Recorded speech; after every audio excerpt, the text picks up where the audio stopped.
तो देखिए बच्चों, हमारा जो स्टार्टिंग का पोर्शन था इस चैप्टर का वो पूरा कंप्लीट हो चुका है। अब जो है हम हमारा नया पोर्शन स्टार्ट कर रहे हैं, सेल डिवीजन वाला। तो सेल डिवीजन स्टार्ट करने से पहले हमको इसकी इंपॉर्टेंस पता होनी चाहिए कि क्यों सेल डिवीजन ज़रूरी है हमारी बॉडी के अंदर। के बाद हम हमारा पूरा प्रोसीजर देखेंगे कि क्या टेक्निकल चीज़ें हैं जो सेल डिवीजन के अंदर होती है। तो सबसे पहले क्यों ज़रूरी है हमारे पास सेल डिवीजन। आप कंसिडर करो कि आपके हाथ पे ज़ख्म हुआ, किसी जगह पर मार लगा, ठीक है, वो मार लगा और वो रिप्लेस हो जाता है ना 15 दिन के अंदर। आप अगर आपका वापस से हाथ देखते हो तो वो ऑलमोस्ट नॉर्मल हो जाता है ना। अगर सेल डिवीजन ना हो तो वो वैसा का वैसा ही रहेगा। क्यों? क्योंकि सेल डिवीजन की वजह से जो डैमेज्ड सेल होते हैं वो अपने आप को, वो जो डैमेज सेल है वो हट गया, उसकी जगह पे दूसरे सेल डिवाइड होके रिप्लेस कर देते हैं उसको। तो सेल डिवीजन इसीलिए ज़रूरी है। अगर आप सोचो तो आपके जो आप लोग घर में जो झाड़ू होती है ना, वो झाड़ू में जो झाड़ू का कचरा होता है उसमें आपके लाखों सेल्स होते हैं, क्योंकि आपकी बॉडी कंटिन्यूसली शेड ऑफ करती है अपनी बॉडी से सेल्स जो है कंटिन्यूसली हमारी बॉडी से निकलते जाते हैं। आपने कभी कभी देखे होंगे आपके हथेली पे छिलके निकलते हुए दिखते हैं आपको, कभी कभी स्किन दिखती है, कभी कभी आपको बोला जाता है कि आपकी स्किन पे बहुत ज़्यादा डेड सेल्स है, वो डेड सेल्स जमा हो गए हुए, उस वजह से जो है वो कालापन आ गया है। यही रीज़न है उसका। क्यों? क्योंकि आपके जो सेल है, आपकी बॉडी के जो सेल्स है वो कंटिन्यूसली रिप्लेस हो रहे हैं तो शेड ऑफ हो रहे। कभी कभी कैसा हो जाता है एक जगह रह जाते, जिसकी वजह से डेड सेल्स आ जाते बहुत ज़्यादा स्किन पे, वो स्किन प्रॉपरली रेस्पायर नहीं करती, इसलिए एक्ने आते हैं, वहाँ पे पिंपल्स होते हैं, बहुत सारे रीजंस होते हैं उसके।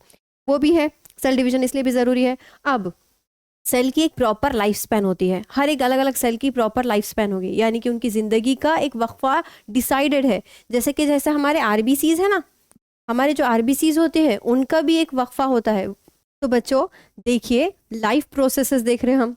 चैप्टर कौन सा है? लाइफ प्रोसेसेस का। लाइफ प्रोसेसेस में हमने देख लिए कि हमारा रेस्पिरेशन कैसा करते हैं, हम सांस कैसा लेते हैं, ऑक्सीजन कैसा मिलते हैं, ग्लाइकोलाइसिस क्या है, TCA electron transport chain, protein से कितनी चीज़ें, अमाइनो एसिड क्या क्या बनाता है, ये सारी चीज़ें देख लिए। अब जो हमारा नेक्स्ट पोर्शन है इस वाले चैप्टर का वो है सेल डिवीजन, यानी कि खलवी तकसीम। ठीक है, खलिया कैसा अपने आप को तकसीम करता है, क्यों ज़रूरी है खलवी तकसीम, इसको समझने के लिए हम एक छोटा सा एग्जाम्पल लेंगे। आप कंसिडर करो एक चीज़ के एक पर्सन को एक्सीडेंट हुआ और उसके हाथ में बहुत ज़्यादा बड़ा स्क्रैच पड़ गया। वो जो है 15 दिन के बाद या 1 महीने के बाद अगर आप देखोगे तो वो जो है नॉर्मल हो जाता है ना। ऐसा कभी हुआ है क्या? मार लगा और जैसा कि वैसा है? नहीं, हो जाता है रिप्लेस। क्यों? क्योंकि हमारे जो डेड और डैमेज सेल है वो हट के उसकी जगह दूसरे सेल रिप्लेस कर देते हैं उसको। तो वो दूसरे सेल आए कहाँ से? पहले से बॉडी में थे? नहीं, जब ज़रूरत पड़ी डैमेज हुए सेल तो उस टाइम पे स्टेम सेल्स जो थे वो रिप्लेस हो गए। स्टेम सेल्स ने कंटिन्यूसली डिवाइड करना शुरू किया और जाकर वहाँ पर रिप्लेस हो गए। वो जो डैमेज सेल थे उनको हटा दिया और नए सेल वहाँ पर आ गए। तो हमारी खलवी तकसीम क्यों ज़रूरी है? डैमेज्ड सेल को, डेड सेल को हटा के नए सेल डालने की। अब ये एक चीज़ हो गई। अब होता है सेल का, खलिए का खुद का लाइफ स्पैन। हर एक खलिया जो है अपना खुद का एक लाइफ स्पैन रखता है। जैसे कि हमारे जो आरबीसी होते हैं ना, हमारे आरबीसी एरिथ्रोसाइट्स जिसे कहा जाता है, वो आरबीसी का भी जो फंक्शन, वो जो लाइफ स्पैन है ना उसकी होती है 120 डेज, यानी 120 दिन के बाद उनकी डेथ हो जाती। वो 120 दिन ही रहते हैं। शुरू में प्रीमेच्योर रहते हैं, फिर जुवेनाइल स्टेज में जाते हैं, फिर जो है एडल्ट होते हैं, फिर 120 दिन में पूरे उनकी डेथ हो जाती। तो हर 120 दिन बाद आरबीसी की डेथ हो रही तो वो उनको रिप्लेस, हमारा तो ब्लड उतना ही है, एग्जैक्ट क्वांटिटी में 5 लीटर ऑफ ब्लड होता है, तो वो कैसा रह रहा? क्योंकि उसको कंटिन्यूसली रिप्लेस किया जा रहा है। आरबीसी रिप्लेस हो रहे हैं, डब्ल्यूबीसीज रिप्लेस हो रहे हैं। क्यों? क्योंकि डब्ल्यूबीसीज का भी लाइफ स्पेन जो है वो 1 वीक तक होता है। ग्रैन्युलोसाइट्स और ग्रैन्युलोसाइट्स को अगर देखें तो वो 1 वीक के अंदर उन्होंने डैमेज हो जाते हैं, तो वो भी जो है रिप्लेस कर दिए जाते हैं। तो ऐसे ही हर किस्म के सेल है जो रिप्लेस किए जा सकते हैं और वो दोबारा से डिवाइड होते हैं, एक्सेप्ट एक को छोड़कर। कौन से? हमारे नर्व सेल्स, हमारे जो न्यूरॉन्स होते हैं वो रिप्लेस नहीं होते। वो एक बार बन गए, उसके बाद वो जो है रीजनरेट नहीं कर सकते या फिर वो डिवाइड नहीं कर सकते। इसी वजह से जब किसी पर्सन को बचपन में दिमाग की जगह पे या कभी भी ऐसा कुछ एक्सीडेंट हो जाता है जिसकी वजह से दिमाग के ऊपर इफेक्ट हुआ, उस कंडीशन में वो कंडीशन में जैसा था वैसे ही रहता, उसके बाद उसकी हालत सही नहीं होती। कभी कभी ऐसे देखने को मिलता है ना, बचपने में मार लगा, फिर वो बच्चा ही है, बड़ा हो गया, लेकिन उसका दिमाग वैसे ही बच्चे के जैसा। क्यों? क्योंकि जो उसके नर्व्स थे वो डैमेज हुए थे और नर्व्स जो है वो रिप्लेस नहीं हो सकते। ये एक रीज़न होता है। तो हमारे जो सेल है उनको डिवाइड करना इसीलिए ज़रूरी है, और यही उसके प्रोसीजर कंटिन्यूसली लाइफ को आगे रखने के लिए, कंटिन्यू रखने के लिए सेल डिवीजन भी हमारा एक इम्पॉर्टेंट फैक्ट है। अब ये सेल डिवीजन जो है, ये खलवी तकसीम जो है वो दो किस्म की है। कौन सी? एक होती है मसावी खलवी तकसीम और दूसरी होती है तखलीली तकसीम। मसावी तकसीम को हम कहते हैं माइटोसिस, मसावी तकसीम को हम बोलेंगे माइटोसिस, और तखलीली तकसीम को हम बोलेंगे मियोसिस। डिफरेंस क्या है? देखो बेटा, माइटोसिस और मियोसिस के बहुत ही कॉमन और बहुत अच्छे से समझे जैसे डिफरेंसेस है, इनमें कंफ्यूजन वाली कोई बात ही नहीं है। क्या? तो हम देखेंगे आगे माइटोसिस और मियोसिस के बारे में। तो हम जो है हमारा माइटोसिस स्टार्ट करेंगे डिफरेंस देखते हुए। तो माइटोसिस क्या होता है? माइटोसिस की जो मसावी खलवी तकसीम है, ये जिस्म के जिस्मी खलिए और साख खलिए में अंजाम पाती है, यानी कि ये होती है सोमैटिक सेल के अंदर और स्टेम सेल के अंदर। अब डिफरेंस क्या क्या किसको बोलते हैं सोमैटिक सेल्स, किसको बोलते हैं जर्म सेल, किसको बोलते हैं हमारा स्टेम सेल? तो हमारी बॉडी जितने भी सेल से मिलकर बनी हुई है, दो सेल को छोड़कर, उसे हम सोमैटिक सेल बोलते हैं। यानी आपके हेयर के सेल कंसिडर कर लो, आपके आईज के सेल, लिवर के सेल, किडनी के सेल, हार्ट के सेल, ब्लड के सेल, पूरे के पूरे नेल्स के सेल, पूरी की पूरी बॉडी के सेल जो है वो ऑल सेल्स और क्या बोलेंगे हम? Somatic cell. ये सारे के सारे सेल क्या है? सोमैटिक सेल्स है। ठीक है, इसे जिस्मी खलिए कहा जाता है। क्या कहा जाता है इसे? जिस्मी खलिए कहा जाता है, जिस्म के सेल्स। ठीक है, एक्सेप्ट एक को छोड़कर, एक को छोड़कर वो है जर्म सेल। जर्म सेल को छोड़कर बाकी के सारे बॉडी के जो सेल्स रहेंगे वो रहेंगे सोमैटिक सेल्स। जर्म सेल्स कौन से? हमारे हैप्लॉइड सेल, एग सेल और स्पर्म सेल, ये दोनों जो है ये हमारे जर्म सेल है। ठीक है ना, और बाकी के दोनों भी सेल, बाकी के सेल क्या हो गए? सोमैटिक सेल हो गए। यहाँ पर क्लियर हो गया? ये होते हैं डिप्लॉइड और ये होते हैं हैप्लॉइड। आगे देखेंगे हम इसका। ठीक है, देखिए ध्यान से कि somatic cells and stem cells. अच्छा, स्टेम सेल्स क्या है? हमने स्टेम सेल्स का चैप्टर पढ़ा हुआ है। स्टेम सेल्स ऐसे सेल जिसे साख खलियात, माँ खलियात जिसे कहा जाता है, ऐसे सेल्स जो कंटिन्यूसली डिवाइड करते हैं। उनका एक ही काम होता है, डिवाइड करना, तकसीम करना कंटिन्यूसली, और जो डेड सेल है उसको जाके रिप्लेस करना। तो स्टेम सेल का काम क्या है? कंटिन्यूसली डिवाइड करना, जो हमारी बॉडी स्टेम सेल से ही बाद में सोमैटिक सेल्स में कन्वर्ट होती है। ठीक है, फिर क्या बता रहा है ये? Divide by mitosis. Somatic cells and stem cells जो है वो माइटोटिकली डिवाइड करेंगे, यानी कि इन दोनों के अंदर जो है वो माइटोसिस होगा। एक डिवीजन कौन सा होगा?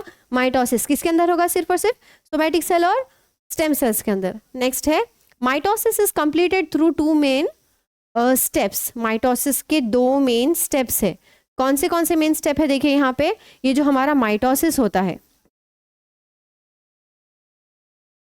माइटोसिस के होते हैं दो मेन स्टेप। एक होता है कैरियोकाइनेसिस, क्या कहा जाता है? कैरियोकाइनेसिस। और दूसरा होता है साइटोकाइनेसिस। दूसरा है साइटोकाइनेसिस। इसको नाम थोड़े से टिपिकल दिख रहे हैं, लेकिन इसकी अगर मीनिंग आपको पता चले तो आपको इजीली समझ में आ जाएगा। कैरियो एक वर्ड है जिसका मतलब होता है न्यूक्लियस, यानी मरकज़ा। इसे कहते हैं मरकज़ा, यानी मरकज़ा डिवाइड होता है। माइटोसिस में मरकज़ा डिवाइड होगा। उसके बाद साइटो का मतलब होता है साइटोप्लाज्म। साइटो मीन्स साइटोप्लाज्म या सेल, और काइनेसिस मीन्स डिवीजन, डिवाइड होना। फिर सेल का डिवीजन होता है, साइटोप्लाज्म या सेल का डिवीजन होता है। तो सबसे पहले होता है न्यूक्लियस डिवाइड, मरकज़ा डिवाइड होगा, उसके बाद पूरा का पूरा सेल डिवाइड होगा। इसके दो स्टेप है माइटोसिस के, यही दो स्टेप है हमारे माइटोसिस के। क्लियर हो गया कि जो माइटोसिस है, देखिए यहाँ पे मरकज़ी की तकसीम और खलिए माई की तकसीम, मरकज़ी की तकसीम 4 मराहिल में अंजाम पाती है। वो आगे देखेंगे हम कि कैरियोकाइनेसिस के अलग अलग 4 स्टेप्स हैं। अभी फिलहाल आप देखिए कि माइटोसिस के 2 मेन स्टेप है। कौन से? कैरियोकाइनेसिस और साइटोकाइनेसिस। कैरियोकाइनेसिस का मतलब होता है मरकज़ा डिवाइड होना, साइटोकाइनेसिस का मतलब होता है साइटोप्लाज्म डिवाइड होना। माइटोसिस का डिफरेंस, माइटोसिस के स्टेप्स और आगे का प्रोसीजर, ये कंटिन्यू करेंगे हम। तो देखिए बेटा, हम जो है माइटोसिस स्टार्ट करें। हमने देखिए कि माइटोसिस के 2 मेन स्टेप है, तो हमने कैरियोकाइनेसिस और साइटोकाइनेसिस बोले। अब जो कैरियोकाइनेसिस है यानी कि मरकज़े का तकसीम होना, यानी न्यूक्लियर डिवीजन जिसे कहा गया, वो कैरियोकाइनेसिस के 4 डिफरेंट स्टेप्स है, 4 डिफरेंट मरहले हैं। कौन से? एक है प्रोफेस, प्रोफेस शुरुआती फेज, ठीक है। उसके बाद है मेटाफेज, उसके बाद है एनाफेज, और उसके बाद है टीलोफेज। प्रो मेटा एना टीलो, इतना याद रखना है, प्रो मेटा एना टीलो। ये 4 फेजेस हैं हमारे कैरियोकाइनेसिस के, जिसको हम 1 बाय 1 पढ़ने वाले हैं। तो हम स्टार्ट कर रहे हैं हमारा प्रोफेस वाला कॉन्सेप्ट। ये प्रोफेस किसे कहेंगे और प्रोफेस में एग्जैक्टली होता क्या? तो प्रोफेस में ज़्यादा कुछ चीज़ें चेंज नहीं होती है, तब्दीली ज़्यादा नहीं होती। ये हमारा नॉर्मल इंटरफेस का सेल है, यानी कि नॉर्मल सेल है जो ऐसी कंडीशन में आपको देखने को मिलेगा, नॉर्मल सेल, ठीक है। इस सेल में आप अभी तक क्या किया, सेल ने अपने आप को प्रिपेयर किया, अपने अंदर के कंटेंट को डबल कर दिया, क्योंकि उसको अब 1 से 2 होना है। जब 1 से 2 सेल में कन्वर्ट होगा तो सारी चीज़ें उसको इक्वल दोनों को देना पड़ेगी, और जो सेल पहले था वैसे ही वैसा रहेगा, वो क्लोन्ड के जैसा रहेगा। तो उसका कंटेंट क्या करना पड़ेगा, अंदर का उसको डबल करना पड़ेगा, ठीक है ना। तो वो डबल कंटेंट करने के लिए वो इंटरफेस में है। इंटरफेस यानी कि ऐसा स्टेज जिसमें रुका हुआ रहता है सेल, जहाँ पे कंटिन्यूसली अपने आप को प्रिपेयर करता है डिवीजन के लिए। अब आया है वो प्रोफेस में। आप देखिए यहाँ पे डिफरेंस क्या आ रहा है। यहाँ पे आपको पूरा का पूरा एक वॉल दिखाई दे रही है ना, ये हमारा मरकज़ा है, मरकज़ी की वॉल दिखाई दे रही है यहाँ पे, ठीक है। मरकज़ी की वॉल है, उसके अंदर लेकिन आपको धागे के जैसा क्रोमेटिन फाइबर दिखाई दे रहा है। क्रोमेटिन फाइबर यानी कि हमारे जीन्स, हमारे डीएनए, जो भी चीज़ें होती है इसमें प्रेजेंट होती है न्यूक्लियस के अंदर, ठीक है। ये पूरा थ्रेड लाइक क्रोमेटिन फाइबर दिखाई दे रहा है। अब यहाँ पर आपको 2 सेंट्रियोल दिखाई दे रहे हैं। सेंट्रियोल है यानी कि डिवीजन के टाइम पे ये काम में आएंगे। उसका एक ऑर्गेनल है जिसका नाम है सेंट्रियोल, जो सेल डिवीजन में हेल्प करता है, ठीक है। जब प्रोफेज होता है तो प्रोफेज में क्या हो गया, न्यूक्लियर मेम्ब्रेन। अब ये पूरा का पूरा सेल है, ये भी सेल है, लेकिन आपको यहाँ पे न्यूक्लियर मेम्ब्रेन दिख रही है क्या, न्यूक्लियस दिख रहा है क्या, प्रॉपर न्यूक्लियस। जहाँ पे पूरा सर्कल दिखाई दे रहा था वहां पर अब सर्कल है क्या, नहीं है, यानी कि यहाँ पर न्यूक्लियर मेम्ब्रेन डिसअपियर हो गई, गायब हो गई। यहाँ पे कोई भी न्यूक्लियर मेम्ब्रेन नहीं है। अब साइटोप्लाज्म में सिर्फ और सिर्फ मिक्स। उसके बाद देखिए यहाँ पे मैंने आपको बताई कि ये थ्रेड लाइक क्रोमेटिन फाइबर है, ये थ्रेड के जैसे धागे नुमा क्रोमेटिन फाइबर दिखाई दे रहा है। यहाँ पर वैसा है क्या, नहीं है। यहाँ पर सिस्टर क्रोमेटिड बनना शुरू हो गए हुए हैं। ये देखिए, ये सिस्टर क्रोमेटिड बनना शुरू हो चुके हैं। क्रोमोसोम्स अपीयर होना स्टार्ट हो गया, अभी स्टार्ट हुआ है, पूरा का पूरा अपीयर नहीं हुआ है, शुरू हो गया उनका डेवलपमेंट। तो ये 2 चेंजेस। और जो सेंट्रियोल था जो एक दूसरे के साथ थे, अब यहाँ पर जो है अपोजिट साइड जा रहे। अब ये जाते जाते जाते यहाँ पर आ जाएगा और ये यहाँ पर आ जाएगा, दोनों के अपोजिट साइड, ठीक है ना। तो ये दोनों का ये डिफरेंस है प्रोफेज वाले सेल के अंदर और इंटरफेस वाले सेल के अंदर। के इंटरफेस सेल में न्यूक्लियर मेम्ब्रेन रहेगा, थ्रेड लाइक क्रोमेटिन फाइबर रहेगा, सेंट्रियोल एक दूसरे के साथ रहेंगे डुप्लीकेट किए हुए।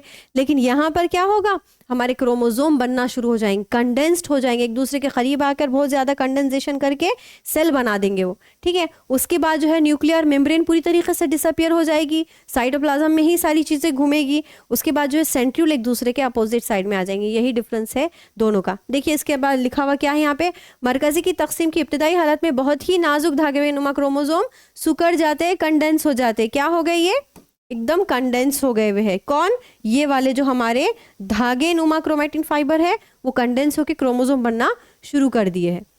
उसके बाद क्या बता रहा है, due to this they become short and thick and they start to appear along with their pairs of sister chromatid. अभी क्या हो गया, बहुत ज्यादा शॉर्ट हो गए, कंडेंस्ड हो गए, सुकड़ गए और एक दूसरे के साथ सिस्टर क्रोमैटिड के साथ दिखाई दे रहे। क्लियर। सेंट्रियोल्स जो डुप्लीकेट हुए हैं and each centriole move to opposite poles of the cell.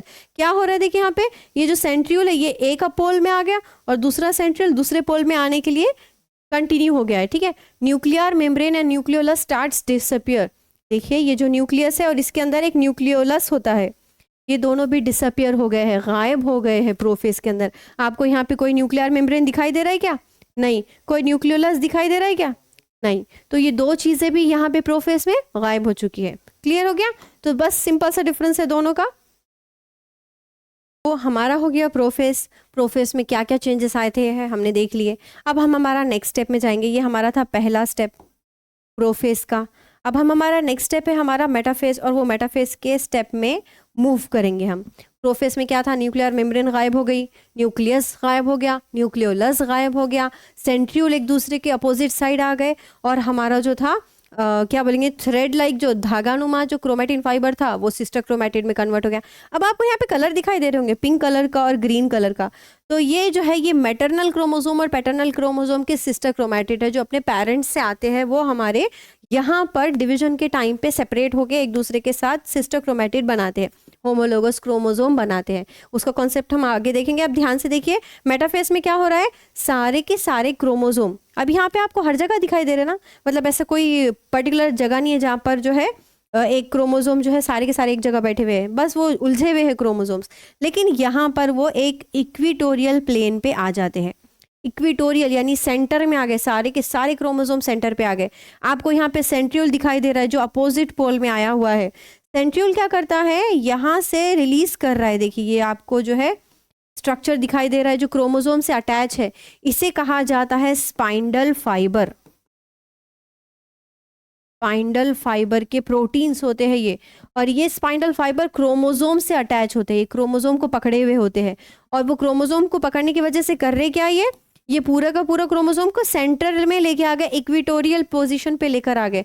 यही एक कैरेक्टरिस्टिक फीचर है मेटाफेज की। अगर आपको मेटाफेज के क्रोमोसोम को देखना है, क्योंकि मेटाफेज के क्रोमोसोम ही हमको दिखाई देते हैं, क्योंकि सेंटर में पूरे के पूरे आ जाते हैं वो, और उस टाइम पे क्रोमोसोम विजिबल होते हैं। अदरवाइज क्रोमोसोम अगर नॉर्मल सेल देखोगे ना आप, तो वो क्रोमोसोम आपको दिखाई ही नहीं देंगे, क्योंकि वो पूरे के पूरे थ्रेड लाइक क्रोमेटिन फाइबर में होते, क्रोमोसोम्स नहीं होते। क्रोमोसोम्स कब बनते, वो डिवीजन के टाइम पे बनना शुरू हो जाते हैं। अब देखिए क्या लिखा हुआ है यहाँ पर, दरमियानी हालत में, यानी मरकजे की मेटाफेज की जो स्टेज है उसे दरमियानी हालत कहा जाता है, सेंटर में, ठीक है ना। तो दरमियानी हालत में मरकजी झिल्ली मुकम्मल तौर पर ख़त्म हो जाती है, यानी कि मरकजी की जो दीवार है, यानी न्यूक्लियर जो मेम्ब्रेन है, दिखाई दे रही है कि यहाँ पे न्यूक्लियर मेम्ब्रेन प्रोफेज में ही गायब हो गई थी, तो मेटाफेज में तो आपको दिखाई नहीं देगी, खत्म हो गई। तमाम क्रोमोसोम अपने जोड़ी क्रोमेटिड के साथ वाज़ेह तौर पर नजर आते हैं, यानी कि जितने भी क्रोमोसोम्स है क्रोमेटिड फाइबर, ये जो अपनी सिस्टर क्रोमेटिड है, ये जोड़े की शक्ल में, ये एक क्रोमोसोम, ये एक क्रोमोसोम, ये एक क्रोमोसोम, ये एक क्रोमोसोम आपके जोड़े की शक्ल में दिखाई दे रहा है ना, उसे हम सिस्टर क्रोमेटिड कहते हैं, ठीक है। उसके बाद क्या बता रहा है, तमाम क्रोमोसोम खलिए के दरमियान खत पर मुतवाजी हालत में तरतीब पाते हैं। दरमियान में दिखाई दे रहे कि नहीं क्रोमोसोम, सेंटर में मुतवाजी तौर पे, ठीक है। हर क्रोमोसोम के मरकज पारे इन दोनों के दरमियान मखसूस लचकदार प्रोटीन के निकले तकले नुमा रेशे तैयार होते हैं, इसे ही हम स्पाइंडल फाइबर कहते हैं। ये जो प्रोटीन के रेशे तैयार हो रहे हैं ना, प्रोटीन से बने हुए जिससे क्रोमोसोम अटैच है, इसे ही हम स्पाइंडल फाइबर कहेंगे। क्लियर हो गया। स्पाइंडल फाइबर से क्रोमोसोम सेंटर पे आके रुक जाते, उसको मेटाफेज बोलते हैं।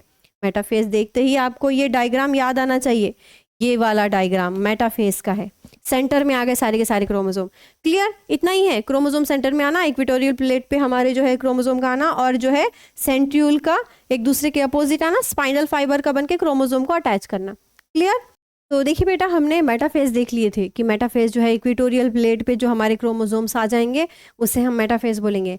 अब देखिए ध्यान से, ये जो क्रोमोसोम है, ये जो दो क्रोमोसोम्स है, मैटरनल और पैटर्नल क्रोमोसोम जिसको बोल रहे हैं हम, ये जो है यहाँ सेंटर से, ये स्पाइनल फाइबर से एक क्रोमोसोम जुड़ा हुआ है, और ये वाला ऊपर वाला जो सिस्टर क्रोमेटिड है वो दूसरे स्पाइनल फाइबर से जुड़ा हुआ है। दिखाई दे रहा है ना आपको।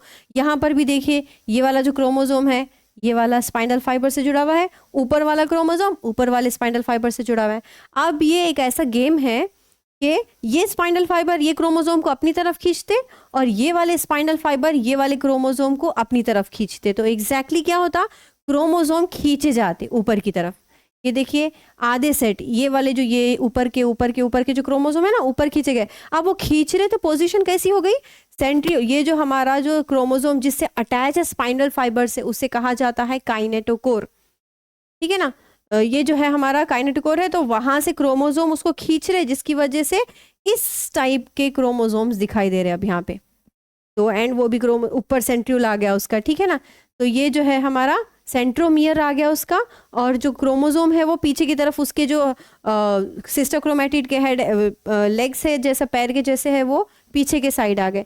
इस फेस को ये वाले भी देखिए, यहाँ पर भी क्या हो रहा है, ये अपनी तरफ खींच रहे, ये भी अपनी तरफ खींच रहे, ये वाला फेज जो है, इस खींचने वाले फेज को जो है एनाफेज कहा जाता है। मेटाफेज सेंटर में, एनाफेज सारे क्रोमोसोम्स अपनी तरफ खींचे जा रहा है। ठीक है, किसने खींचे? स्पाइनल फाइबर ने। स्पाइनल फाइबर अपनी तरफ लेकर जा रहा है, सेंट्रियोल की तरफ लेकर जा रहे हैं क्रोमोसोम को। इस फेज को कहा जाता है एनाफेज। मैं आपको डायग्राम के थ्रू बता दे रही हूँ। इसके बाद क्या होता है, हमने क्या बोले थे, माइटोसिस के 2 फेजेस है ना, कैरियोकाइनेसिस और साइटोकाइनेसिस।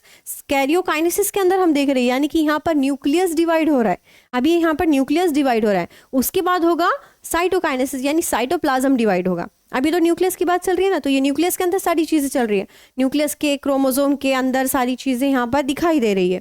अब देखिए यहाँ पर जो है क्रोमोसोम्स अलग अलग हो गए। सेट में जो क्रोमोसोम थे, एक सेट इधर साइड आ गया, दूसरा सेट ऊपर की तरफ चला गया, इसे हमने एनाफेज बोले। एनाफेज भी आपको देखते ही समझ में आना चाहिए, पीछे की तरफ खींचे हुए क्रोमोसोम है, एनाफेज है। अब देखिए यहाँ पर हो क्या रहा है, ये जो क्रोमोसोम है, अब नेक्स्ट फेज में क्या हो गया, ये क्रोमोसोम के ऊपर न्यूक्लियर मेम्ब्रेन दिखाई दे रही है आपको, ये न्यूक्लियर मेम्ब्रेन आ गई वापस से। ये जो है इसके ऊपर भी वापस से न्यूक्लियर मेम्ब्रेन आ गई। क्रोमोसोम अब क्या होते, वापस से धागे नुमा होना शुरू हो जाते, स्पाइनल फाइबर में कन्वर्ट होना शुरू हो जाते, स्पाइनल फाइबर नहीं, क्रोमैटिन फाइबर में कन्वर्ट होना शुरू हो जाते। न्यूक्लियोलस वापस से आता, न्यूक्लियस वापस से आ रहा है। जैसा हमने प्रोफेज में देखे थे ना, अगर आपको टीलोफेज याद रखना है तो आप एक दिमाग में रखिए बात कि प्रोफेज का सारी चीजें उल्टा टीलोफेज में होती। प्रोफेज में क्या हुआ था, न्यूक्लियस डिसअपियर हुआ था, यहाँ पे न्यूक्लियस रीअपियर हो रहा, दोबारा से आ रहा है। न्यूक्लियोलस डिसअपियर हो रहा था, यहाँ पर न्यूक्लियोलस रीअपियर हो रहा है। वहां पर क्या हुआ था, क्रोमैटिन फाइबर जो थे वो क्रोमोसोम्स में कन्वर्ट हुए थे, यहाँ पे क्रोमोसोम्स क्रोमैटिन फाइबर में कन्वर्ट। ये सारी चीजें उल्टा है टीलोफेज की। क्लियर हो गया आपको? हम उसको एक्सप्लेन भी करेंगे। हमारा जो प्रोफेज है वो हो चुका, मेटाफेज है वो भी हो चुका। अब हम जो है हमारे एनाफेज की तरफ जा रहे। एनाफेज मैंने आपको जैसे कि पहले बता दी कि क्रोमोसोम जो है वो खींचे जाने वाले हैं, स्पाइंडल फाइबर्स जो है क्रोमोसोम को खींचेंगी। क्या बताया जा रहा है, इस हालत में तकलीनुमा रेशे की मदद से मरकज पारे की तकसीम होती है और हर क्रोमेटिड की जोड़ी तकसीम होकर हर हिस्से मुखालिफ सिम्त में पहुंचती है। अलग होने वाले क्रोमेटिड को दुख्तर क्रोमोसोम कहते हैं, यानी डॉटर क्रोमेटिड कहा जाता है। ये डॉटर क्रोमोसोम्स जो है सिस्टर क्रोमेटिड जैसा है, एक दूसरे से सेपरेट हो गए तो अब वो डॉटर क्रोमोसोम्स में बन गए वाले।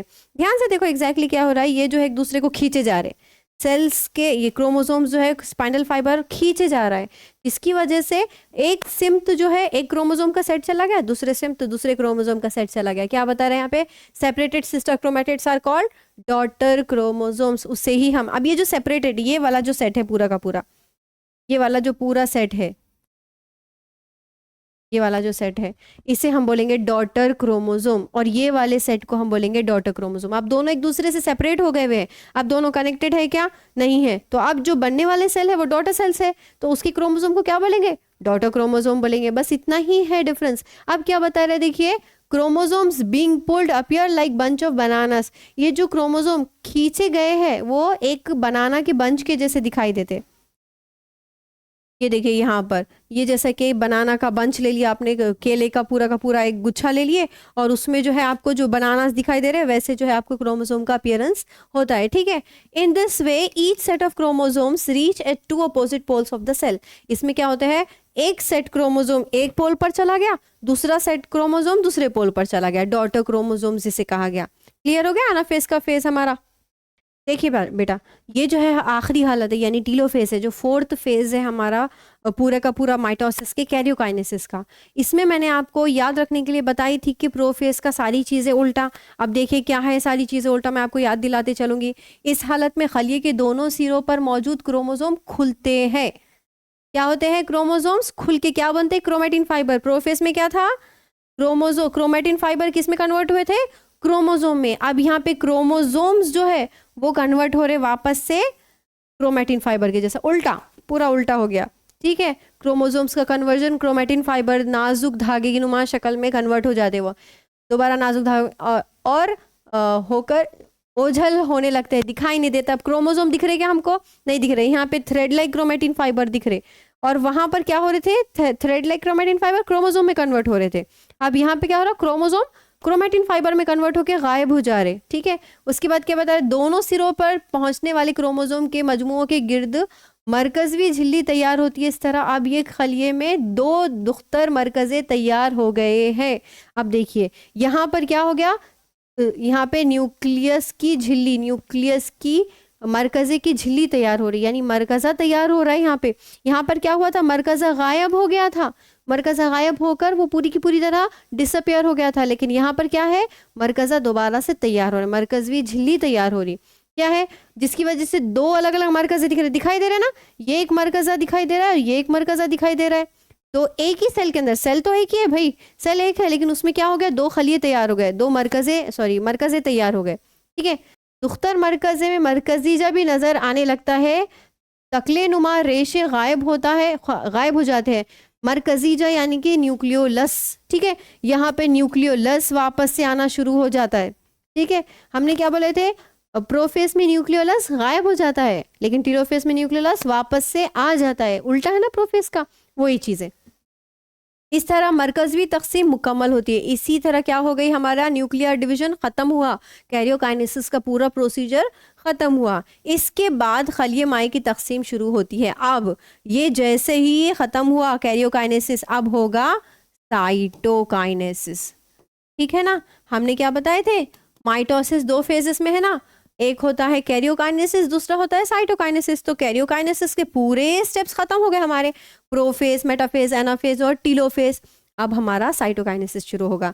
यहाँ तक का हमारा पोर्शन आपको देखना है नोटबुक में और आपको समझना है, आपकी बुक में आपको समझ में आ रहा है क्या पॉइंट, अब ये इतना एक्सप्लेन करने के बाद।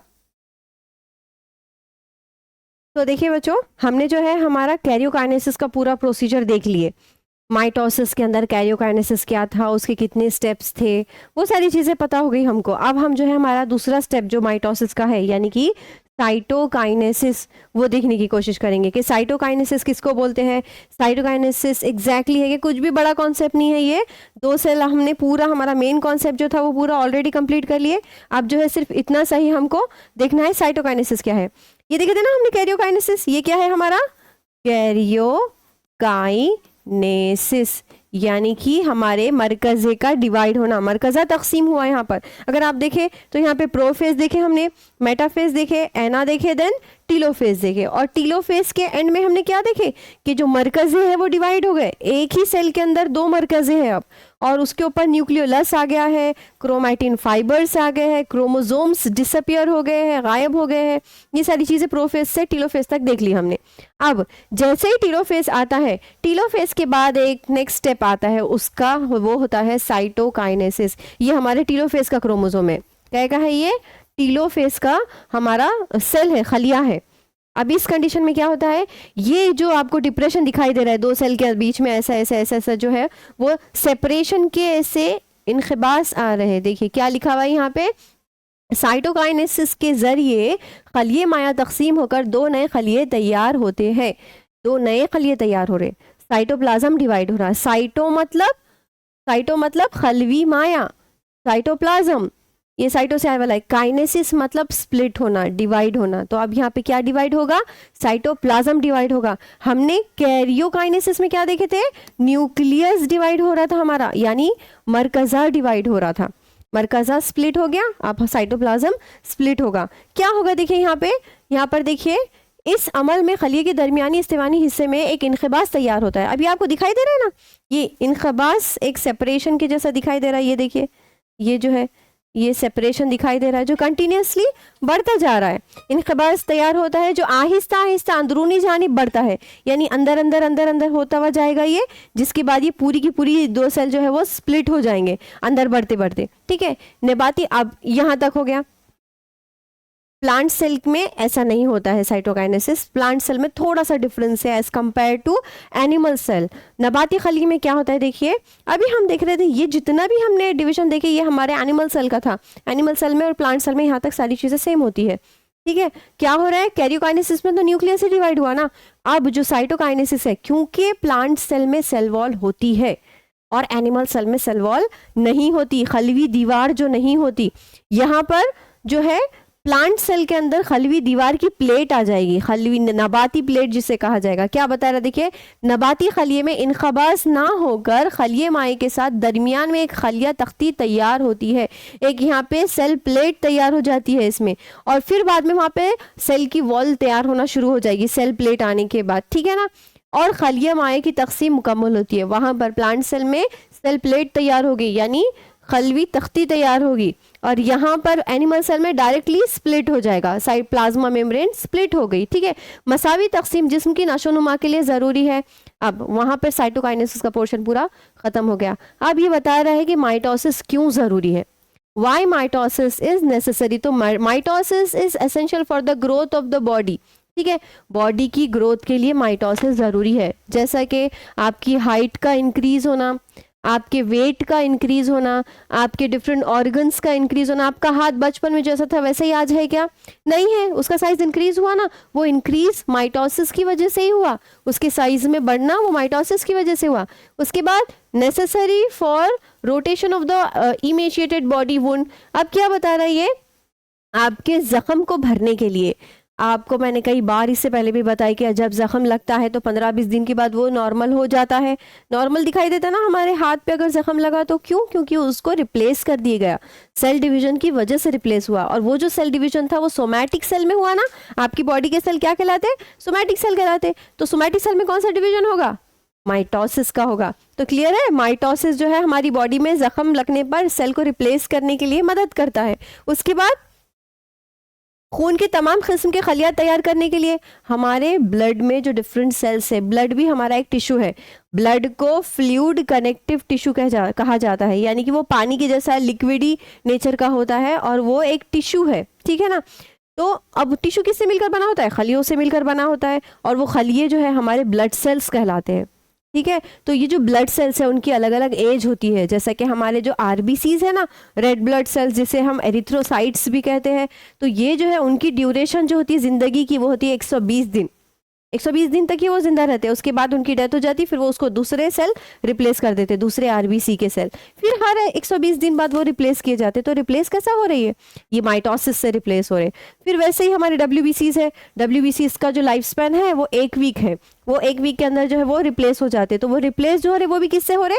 माइटोसिस से हो रहे। अगर माइटोसिस प्रॉपर्ली आपकी बॉडी में ना हो तो आपके ब्लड रिप्लेस हो सकते क्या? फिर आपके बॉडी में ब्लड सेल्स ही नहीं रहेंगे अगर माइटोसिस प्रॉपर्ली ना हो तो। क्लियर हो गया आपको माइटोसिस क्यों जरूरी है? बहुत सारे दूसरे फंक्शन करने के लिए भी माइटोसिस यहाँ पर बहुत ज्यादा जरूरी है। तो बच्चों हमारा जो है माइटोसिस का पोर्शन यहाँ पर खत्म हो गया। मैंने आपको स्टार्टिंग से एंड तक माइटोसिस एग्जैक्टली क्या रहता है वो बता दी। क्लियर हो गया ना? तो देखिए बच्चों, हमारा माइटोसिस हो चुका। अब जो है नेक्स्ट स्टेप है हमारा सेल डिवीजन में मियोसिस का। मियोसिस किसे कहते हैं, मियोसिस क्यों होता है, मियोसिस कौन से सेल में होता है, ये सारी चीज़ें हम देखेंगे। इसको देखने से पहले आपको कॉन्सेप्ट क्लियर होना चाहिए कि क्रोमोसोम किसे कहते हैं। तो हमने इस वाले पूरे स्टेप में मियोसिस फर्स्ट और मियोसिस सेकंड जो है वो कंप्लीट कर लिए। अब हम देखेंगे डायग्राम या वीडियो के थ्रू मियोसिस सेकंड कैसा दिखाई देता है।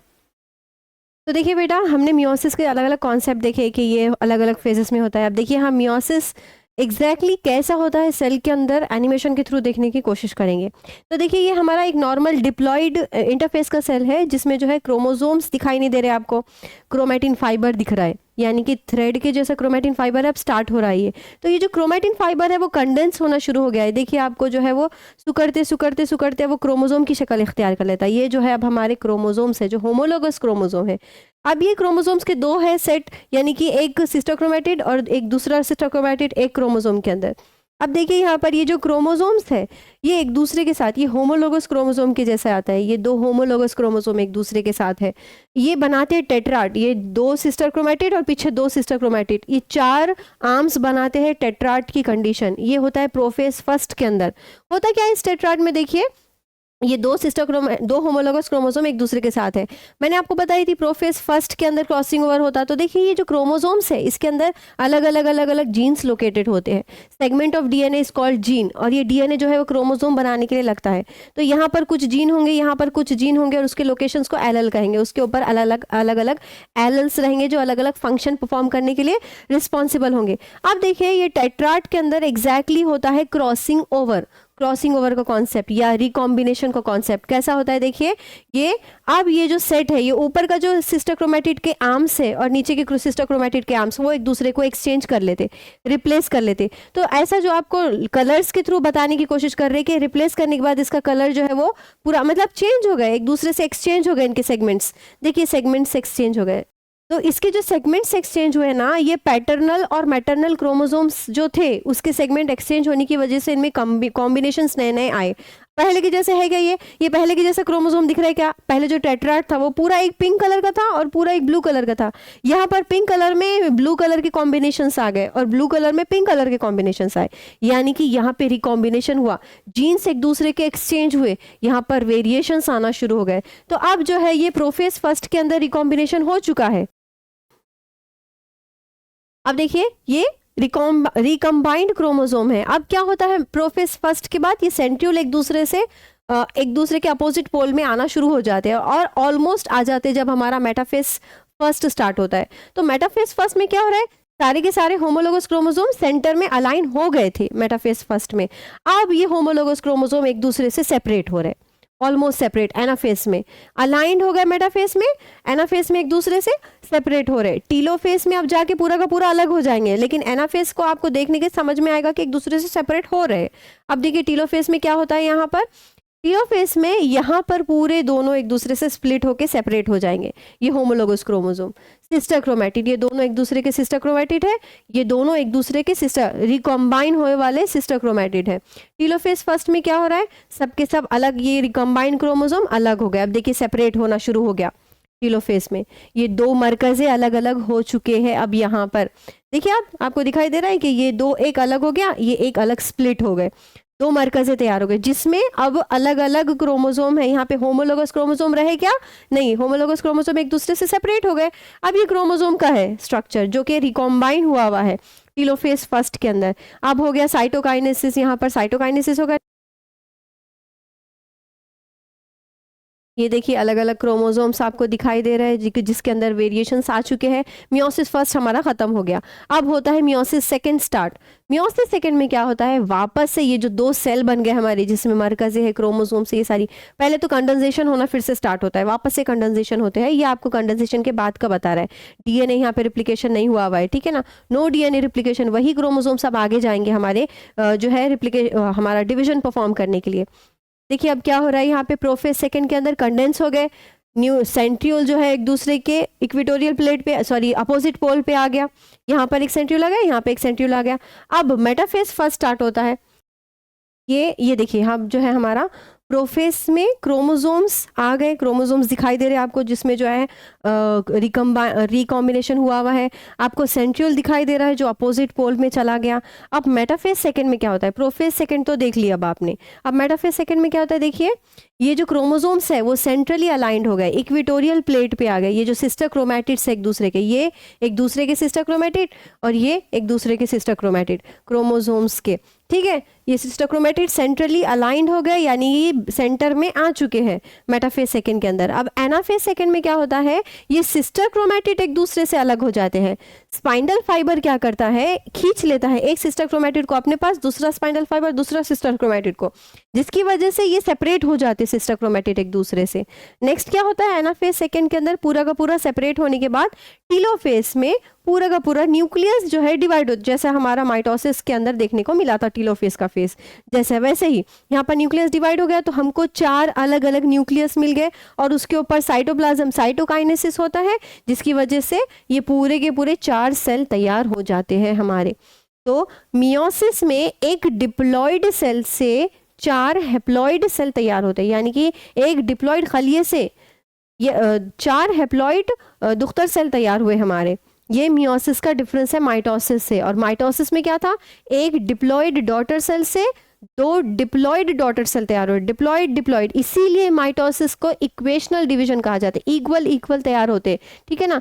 और ये जो है ये हमारा रिडक्शन डिवीजन कहलाता है, मियोसिस, जिसमें रिड्यूस हो गए जो मदर सेल थे, जो माँ खलियात थे, वो माँ खलियात में डिप्लॉइड सेल थे, डिप्लॉइड क्रोमोसोम्स थे, लेकिन उनके दुख्तर खलियात में क्या हो गया, आधे हो गए, क्रोमोसोम का सेट क्या हो गया, आधा हो गया। अगर 24 पेयर्स में क्रोमोसोम है, 24 की जोड़ी है क्रोमोसोम, तो वैसे ही उनके दुख्तर खलियात के अंदर जो है 24 क्रोमोसोम आएंगे, जोड़े में नहीं आएंगे। इसी वजह से क्रोमोसोम क्या हो गए, कम हो गए, रिड्यूस हो गए, इसीलिए उसको रिडक्शन डिवीजन कहा जाता है मियोसिस को। अगर आप पहले वाला मियोसिस का मदर सेल देखेंगे तो उसमें आपको डिप्लॉइड सेल दिखेंगे, वहां पे होमोलोगस क्रोमोसोम थे, यहाँ पे सेट ऑफ क्रोमोसोम दिखाई दे रहे हैं क्या, नहीं।